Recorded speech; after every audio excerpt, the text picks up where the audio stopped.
অন্যদিকে সংকোচ নদী থেকে পশ্চিম দিকে তিস্তা নদী পর্যন্ত পশ্চিমবঙ্গে অবস্থিত ডুয়ার্সের এই অংশকে বলে পশ্চিম ডুয়ার্স বা বেঙ্গল ডুয়ার্স। আমরা যখন ডুয়ার্স ভ্রমণের কথা বলি তখন সেটা বেঙ্গল ডুয়ার্স বা পশ্চিমবঙ্গের মধ্যে অবস্থিত এই ডুয়ার্সকেই বোঝায়। পর্যটন ব্যবস্থার প্রভূত উন্নতি হয়েছে এই বেঙ্গল ডুয়ার্সকে কেন্দ্র করে। এরপর থেকে এই ভিডিওতে আমরা যখন ডুয়ার্স বলবো তখন সেটা বেঙ্গল ডুয়ার্সকেই বোঝাবে।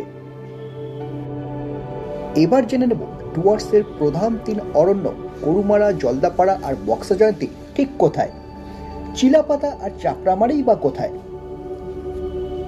শিলিগুড়ি থেকে সেবক রোড হয়ে কিংবা এনজেপি স্টেশন থেকে গজলডোবা হয়ে পূব দিকে 70 কিলোমিটার গেলেই পৌঁছে যাবেন ডুয়ার্সের প্রথম ভ্রমণ কেন্দ্র গরুমারা ন্যাশনাল পার্কে। আর এই গরুমারার উত্তর পূর্বে মূর্তি নদীর অন্য পারেই অবস্থিত চাপড়ামারি ফরেস্ট। চাপড়ামারি থেকে 17 নম্বর